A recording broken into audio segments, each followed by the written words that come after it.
Bonjour, bonsoir et bienvenue à Formule Kev. C'est Kevin Laramie.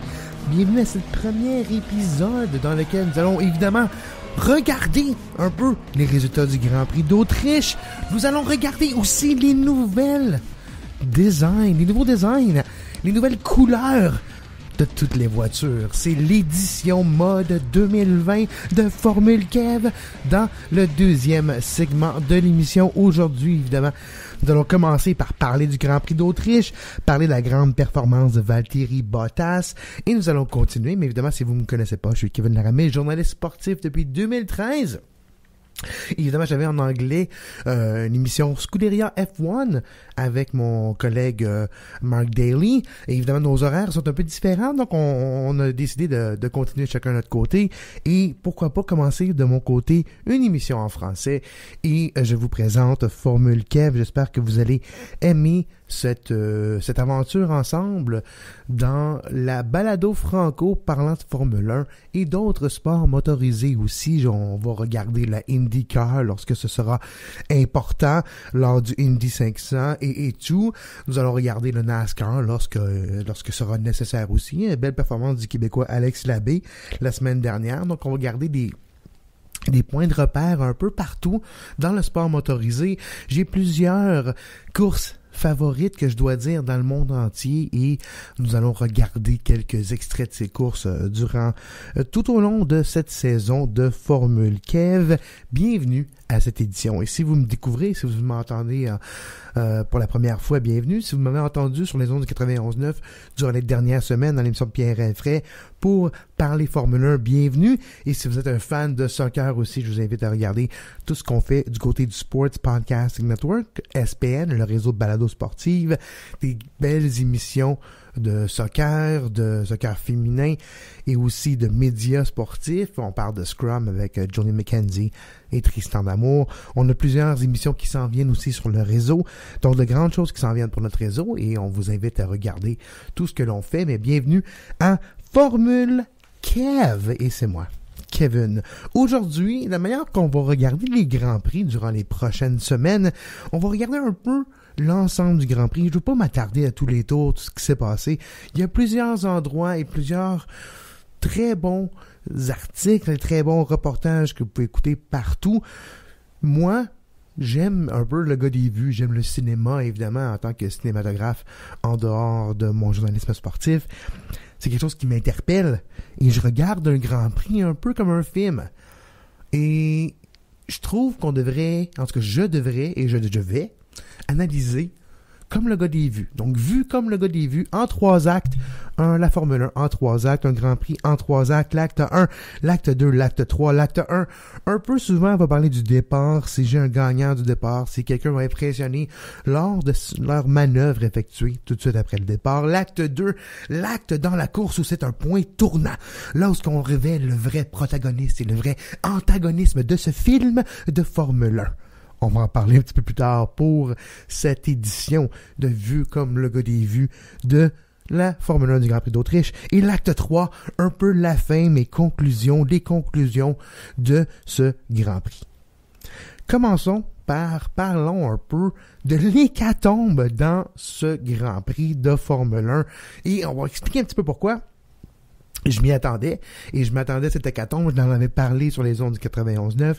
La fiabilité est un des premiers, je dirais, les premières victimes du coronavirus quand on parle de la Formule 1. Le manque de tours, le manque d'expérience et le manque de connaissances acquises sur l'auto en particulier, sur cette création de la compagnie. Si on parle de Mercedes, Ferrari ou autre, leur création, leur bolide, le manque de données, le manque de tours, donc crée des incertitudes.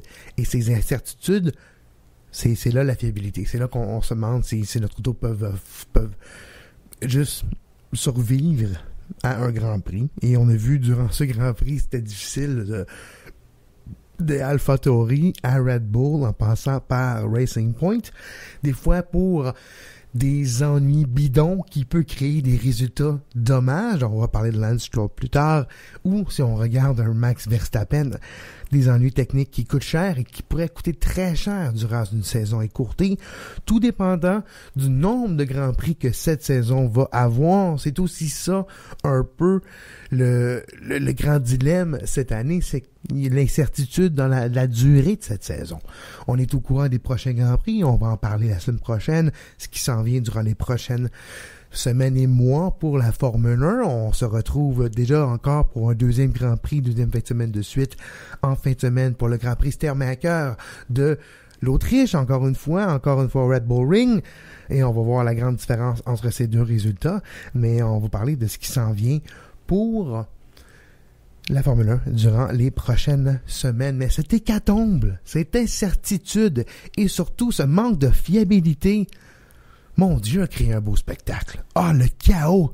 Chaos, des fois, c'est pas toujours rose, mais des fois, si on parle de Lance Stroll, ça l'était peut-être un petit peu rose, mais le chaos, c'est beau. J'ai aimé cette incertitude, j'ai aimé de voir des nouveaux noms, des nouvelles écuries bien performées. Le retour de McLaren dans le top 5. Quel tour de Lando Norris en 71, pour le tour 71e, pour se trouver sur le podium avec la pénalité de Hamilton.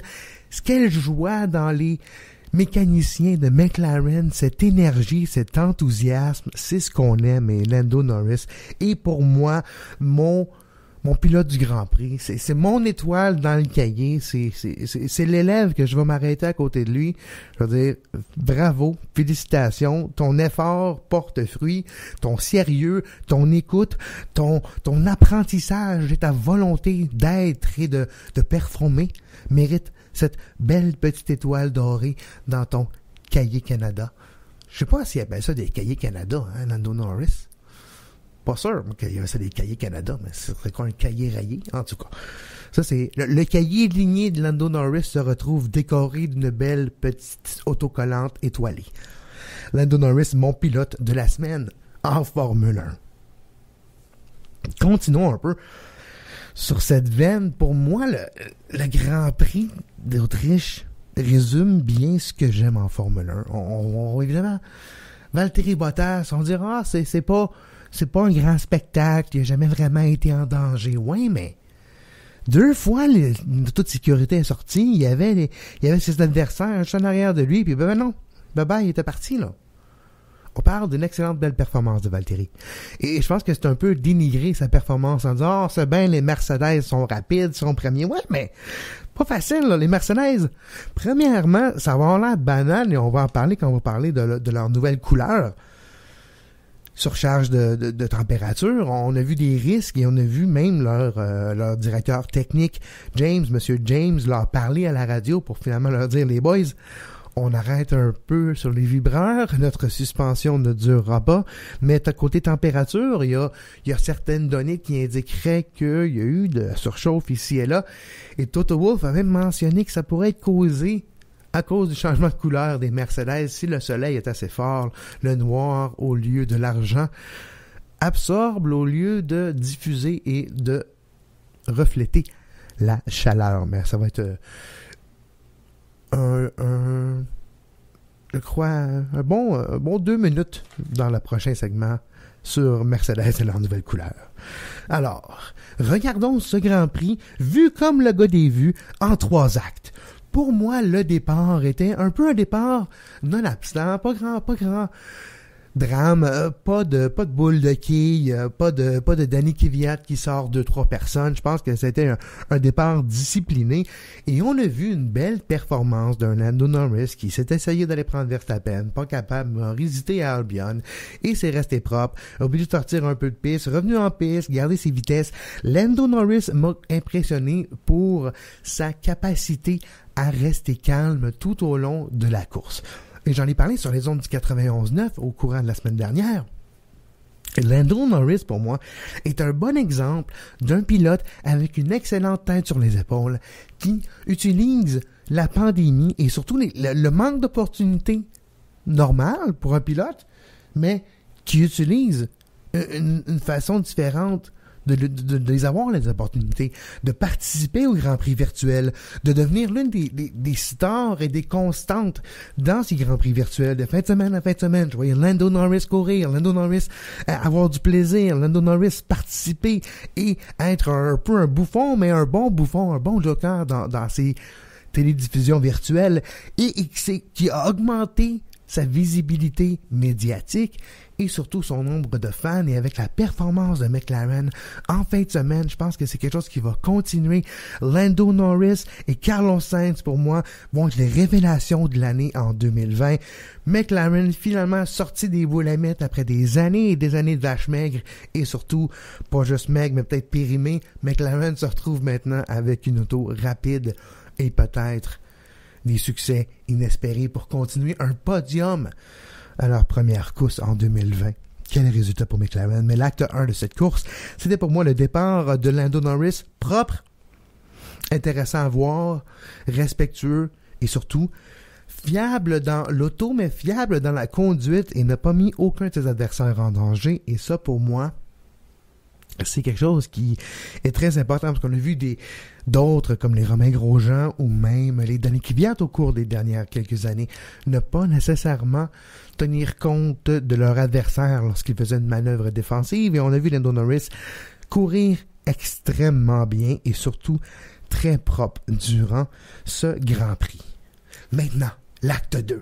Quel était le moment où le moment où l'on a découvert les vraies couleurs du protagoniste et de l'antagonisme. C'est qui le bon gars, pis c'est qui le méchant? En parole de lutteur, c'est qui le babyface, pis c'est qui le heel? Pour moi, on a vu les vraies couleurs de deux pilotes durant cette altercation. Et pour moi, c'est le début de la grande rivalité de la saison. Pourquoi pas Alex Albon contre Hamilton. Ok, c'est un petit peu par les cheveux, là, Hamilton, je sais bien. Là. Mais voir ces deux coureurs avoir un deuxième accrochage en 3 courses, si on regarde la fin de l'année dernière, et encore une fois, c'était la faute de Lewis Hamilton. Non, c'est pas moi qui prends jugement sur c'était sa faute, là. Les commissaires lui ont donné 5 secondes de pénalité. Et oui, jusqu'à présent, c'est tout. On est mercredi en fin d'après-midi. Et il n'y a pas eu de sanctions supplémentaires. Mais il y aurait pu. Discipline, c'est quelque chose qui manque à Lewis Hamilton récemment, là. Même si est champion du monde et blablabla, un des meilleurs, c'est pas le meilleur pilote de Formule 1 de tous les temps. On doit s'avouer que Lewis Hamilton, côté discipline, faisant abstraction d'un drapeau jaune en fin de qualification, lui coûtant quelques places sur la grille de départ, ne permettant pas d'être en avant du peloton lors du départ, mais se retrouve derrière quelques voitures. La Mercedes n'est pas conçue pour être en trafic, n'est pas conçue pour avoir de l'air vicié devant elle et avoir un manque d'appui aérodynamique, même s'ils ont un nouveau système DAS, mais qui est plus créé pour les éventualités lors d'une d'une voiture de sécurité. Expliquons DAS pendant une seconde et on va revenir à l'acte 2. Donc DAS, l'expression complète, vous pouvez googler s'il vous plaît là. Mais c'était un système de traction de la direction avant, qui est un petit peu différente. Donc, ils tirent leur volant vers eux. Et ils ont une traction qui permet de tourner les roues avant seulement, de manière différente, en gardant un angle qui est un petit peu plus favorable à une pression mécanique supplémentaire des pneus vers le bitume et de créer plus d'adhérence mécanique. On parle souvent d'adhérence aérodynamique, mais le système DAS est fait pour créer de l'adhérence mécanique lors des tours de chauffe et lors des tours derrière une voiture de sécurité, faite pour diminuer le nombre de va-et-vient nécessaires pour garder la température des pneus assez haute. Le système DAS crée une pression mécanique et une adhérence mécanique à l'intérieur de la suspension, donc crée plus d'adhérence des pneus vers le sol, ce qui crée une plus grande friction et une augmentation de la température d'une manière différente que s'il devait simplement faire des va-et-vient de gauche à droite pour augmenter cette température qu'on est habitué de voir durant les tours de chauffe et les tours derrière la voiture de sécurité. Donc voici le système DAS Expliqué en 30 secondes, merci bien. Continuons. Albion Hamilton, c'est la faute de Hamilton. Les commissaires l'ont décidé et on l'a vu. Donc Hamilton se retrouve pour la deuxième fois en 3 courses officiellement pénalisé, étant le coupable d'un accident contre Albion. Et c'est pas des accidents de course, c'est des accidents de discipline, des accidents je savais, je t'ai battu et je me laisse pas faire, des accidents de peur. Lewis Hamilton voit en Albion un petit peu de lui-même quand il était jeune, selon moi. Selon moi, il voit en Albion un talent non seulement brut, mais sérieux, qui s'en vient et qui est prêt à faire des dommages maintenant. Albion aurait terminé 2e de ce Grand Prix. Et je crois que Hamilton savait très bien ce qu'il faisait pour la 2e fois en 3 Grand Prix. Et pour moi, ce moment, le tour 61 de ce Grand Prix d'Autriche, le premier Grand Prix de la saison 2020, et le moment tournant de ce Grand Prix, et le moment qui détermine l'acte 2. Maintenant, on se retrouve dans l'acte 3, qui détermine les 5 secondes de pénalité, et le moment, en fin de course, le 71e tour, oui, Bottas premier, wouhou, yes sir, good job. Et ensuite, on voit bien, c'est le Charles Leclerc, et tout, mais Lando Norris accélère et réussit à avoir le meilleur temps de l'épreuve et de cette façon monter virtuellement sur la 3e marche du podium en déplaçant Lewis Hamilton à cause de sa pénalité. Et on a Lando Norris qui finit 3e, un podium Mercedes, Ferrari et McLaren qui aurait prédit que la McLaren orange et bleue de Lando Norris finirait sur le podium en Autriche durant ce premier Grand Prix de la saison 2020. Pas grand monde, et pas moi, et je l'avais pas mentionné non plus dans l'avant-goût de Formule Kev samedi dernier.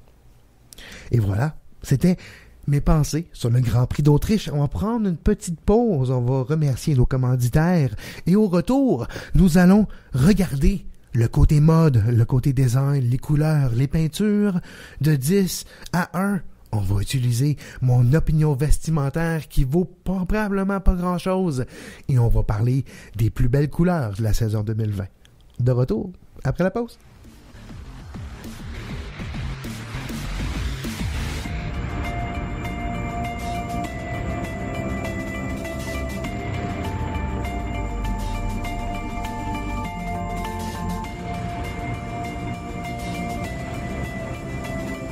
Et on est de retour à Kevin. C'est moi Kevin, Formule Kev. Bienvenue.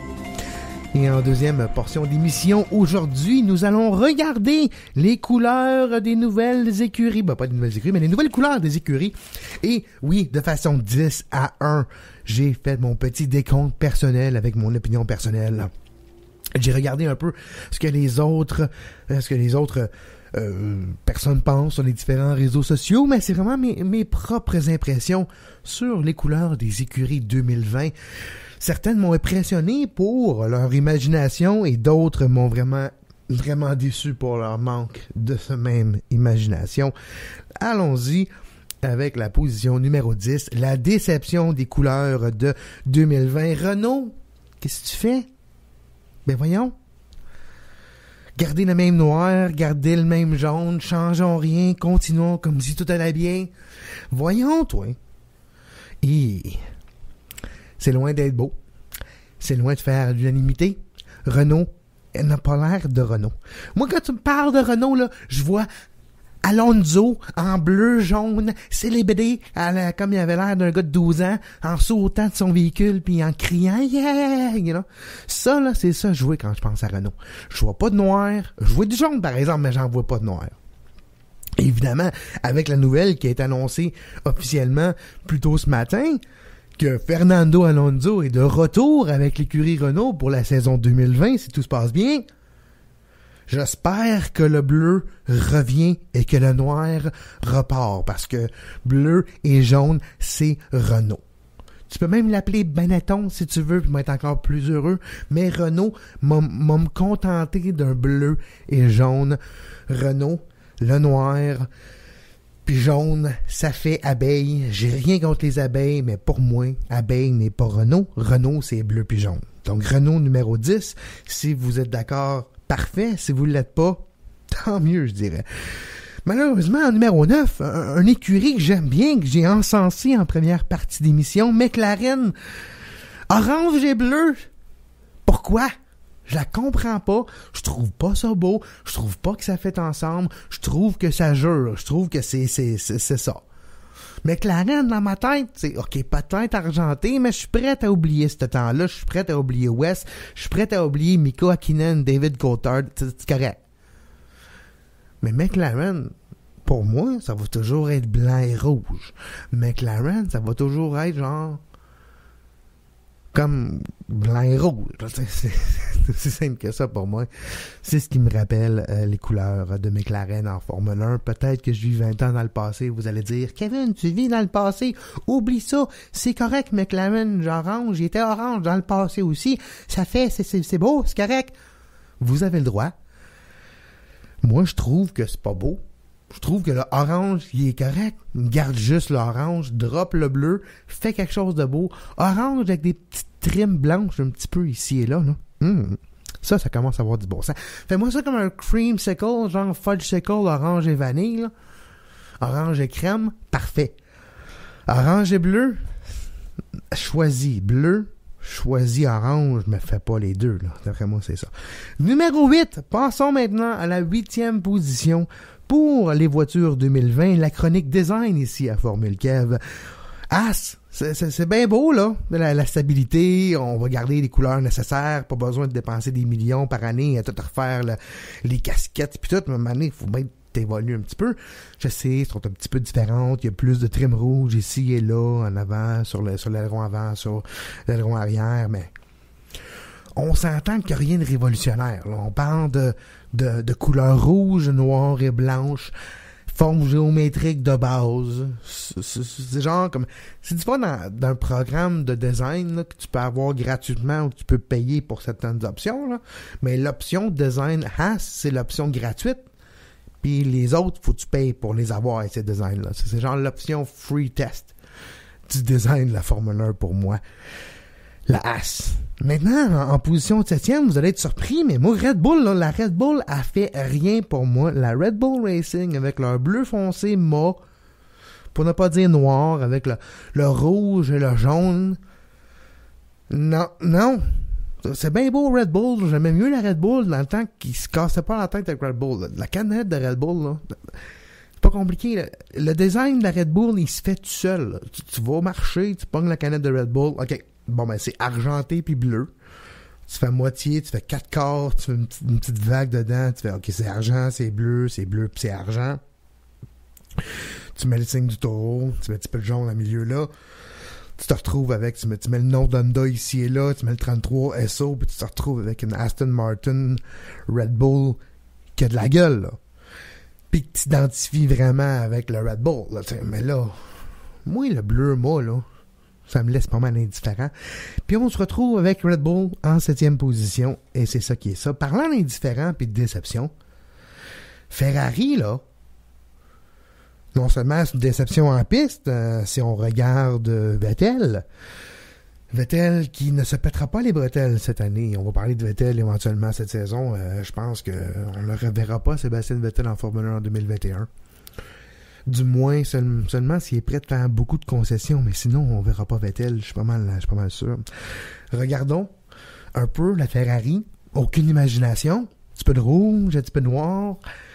On n'utilise pas le logo Ferrari. On essaye un peu de garder ça trop simple, pas changer trop ce qui se passe. Moi, là, la Ferrari, le design, encore une fois, je trouve qu'il se fait tout seul. OK, le mât et tout, je comprends que ça peut être nécessaire maintenant, et le mât, et ça a l'air d'avoir des meilleures vitesses, même si des gains marginaux, on en reparlera une autre fois, des possibilités d'avoir des meilleurs résultats qu'une peinture mât au lieu de réfléchi. Mais ça, je dois y réfléchir encore, voir si c'est vrai. Moi, la Ferrari, là, je la vois rouge, avec quelques petits détails blancs sur le côté, un petit peu de noir en bas, avec un logo prononcé plus grand sur le devant, le grand logo du cheval prends ses jaune et noir avec le logo d'Italien par-dessus. Et je m'assure qu'il y a un petit peu de touche italienne, mais j'utilise le même logo du cheval noir sur l'aileron arrière et je donne de la gueule avec un gros cheval, un étalon sur mon aileron, quelque chose qui fit.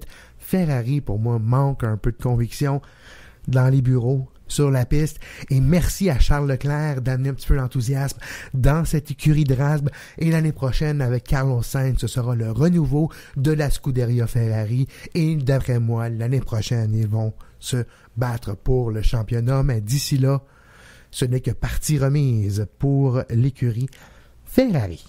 Maintenant, continuons en position numéro 5, la Williams, oui, peut-être anonyme, pas laide, pas belle non plus, correct. 5e position. C'est sûr que c'est Williams qui a quand même de la gueule. C'est sûr que c'est dommage avec tout ce qui s'est passé côté commanditaire et tout, avec tout ce qui se passe les dernières années. C'est dommage, le changement de commanditaire et de livraison d'automobiles doit se faire rapidement. Ils vont incorporer un petit peu plus de bleu et blanc, un petit peu d'argent, un petit peu de noir tout au long de la saison, j'ai eu l'impression. Et lorsqu'ils vont continuer à toucher au design ici et là et mettre le design plus près de leur combinaison, je pense qu'on va avoir une Williams qui va avoir de la gueule. J'aime bien le Williams avec le W, le logo W et en bleu, cette couleur, cette touche de bleu, ça va très bien avec un blanc. Et présentement, blanc et bleu, cette combinaison n'est pas très utilisée en Formule 1. Et c'est quelque chose qui serait très distinctif et qui pourrait redonner une certaine identité à cette écurie qui est devenue anonyme. Et c'est dommage de dire le cas, mais Williams, cette ancienne gloire de la Formule 1, est devenue Minardi, est devenue anonyme et une peut-être présence un petit peu plus colorifiée, plus glorieuse, plus percutante peut-être est le début d'un renouveau pour cette écurie qui risque de changer de main, de propriétaire et surtout de nom au cours des prochaines années, si ce n'est pas des mois. Maintenant, parlons de mon numéro 4, l'écurie numéro 4, l'écurie AlphaTauri. Ok, je vais commencer à faire une AlphaTauri, ouais. AlphaTauri. Alpha Centauri, c'est comme le jeu de mots Tauri, Centauri, Alpha du taureau, Alpha du Taure, Alpha du Centaure. Moi, tu me dis Alpha du Centaure, là, puis je pense à ça, moi. Alpha du Centaure, là. Mission top secret.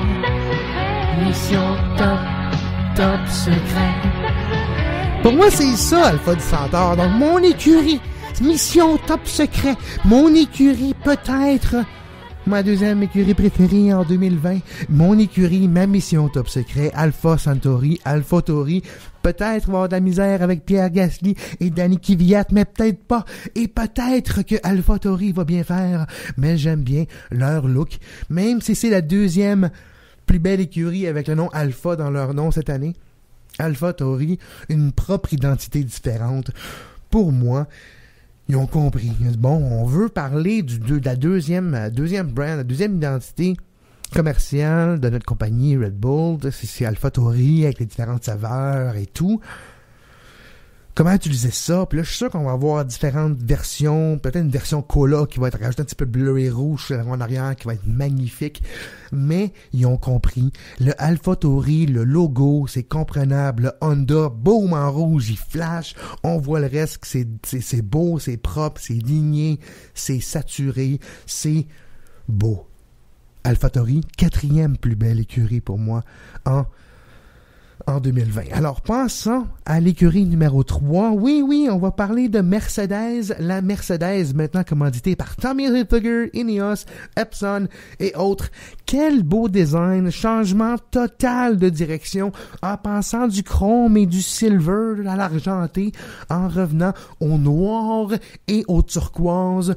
Punché, turquoise, un petit peu plus fluo, avec des touches de rouge pour rappeler rouge violenté, violetté, peut-être, mais plus violetté, un rouge violetté pour représenter pas Team, mais juste Ineos, qui est un de leurs commanditaires. Évidemment, Ineos, qui est un grand commanditaire dans le vélo, qui commandite ce n'est pas la meilleure équipe de vélo au monde, qui est Team Ineos.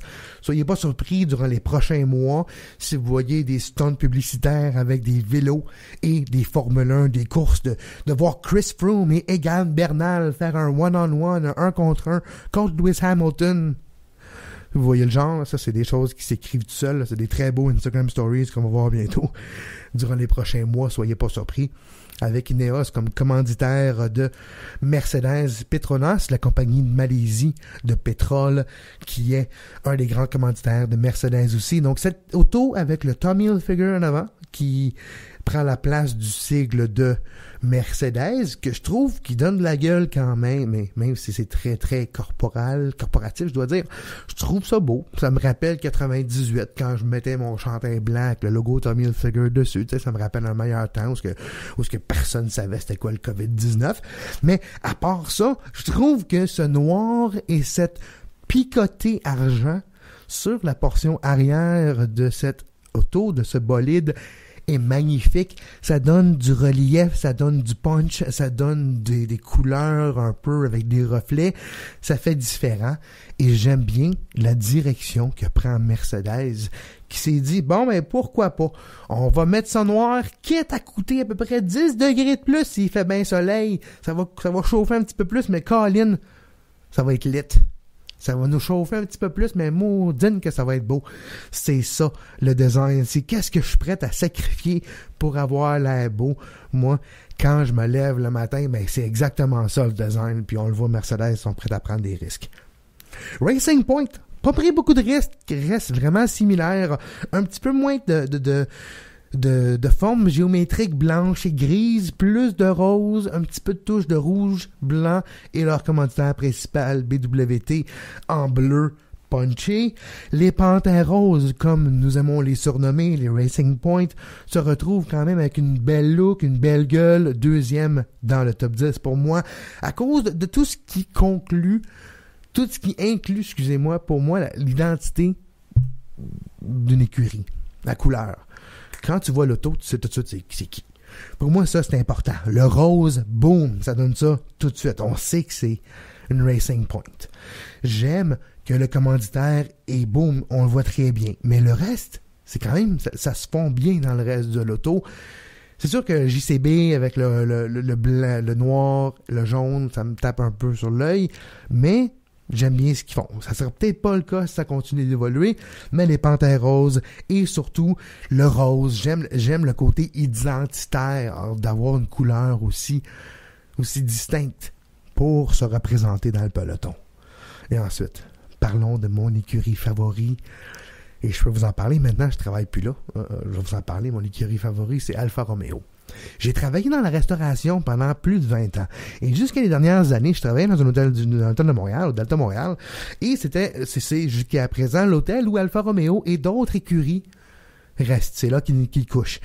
Et j'ai eu le nombre de conversations, dans le temps que c'était Sauber et depuis que c'est Alfa Romeo, le nombre de conversations que j'ai eues avec les équipiers de cette écurie qui sont les mêmes depuis des années et des années. Les mécaniciens et les ingénieurs qui venaient prendre des bières et jaser et manger. Une gang d'êtres humains extraordinaires, très diversifiés, très intelligentes et qui sont habitués de travailler avec des moyens très très faibles. Depuis qu'Alfa Romeo est plus impliqué et depuis que Ferrari est un des plus impliqués du côté du groupe motopropulseur et tout, il y a plus de monde qui travaille, ils ont plus de moyens et c'est vraiment fascinant d'avoir vu ce changement d'année en année lorsque je parlais avec eux. Et c'est ce qui fait que c'est une écurie qui a peut-être une place spéciale dans mon cœur. Et oui, on a vu Jacques Villeneuve a couru pour Sauber aussi. Et Sauber a connu des moments très intéressants et d'autres beaucoup moins. Et on espère le mieux pour cette écurie Alfa Romeo. Mais regardez bien ce design. C'est beau. Rouge, blanc, un petit peu noir. Le logo d'Alfa Romeo.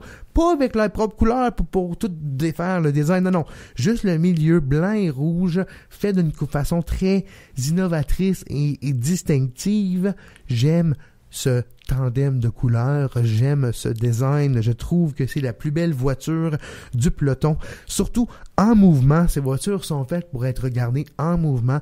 Quand on voit la Sauber en mouvement, la Alfa Romeo en mouvement, je trouve ça très beau. On voit le rouge et le blanc et on voit comme deux lignes rouges et blanches qui s'en viennent en direction de leur adversaire. C'est poétique, c'est joli, c'est design, c'est gagnant, c'est Alfa Romeo.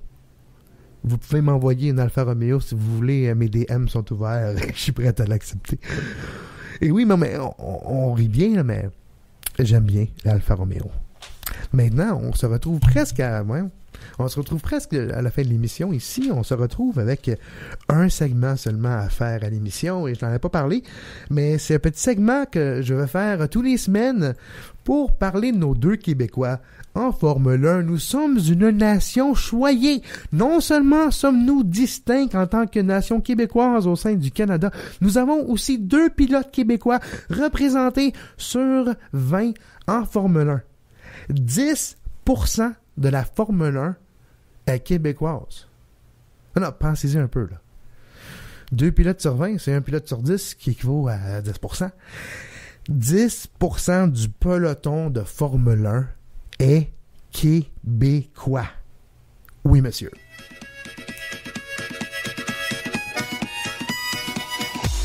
Mais on n'oubliera pas que c'est des Québécois dans le début de vingtaine, donc c'est peut-être plus proche de ce qu'ils écoutent que les rigodons. Là,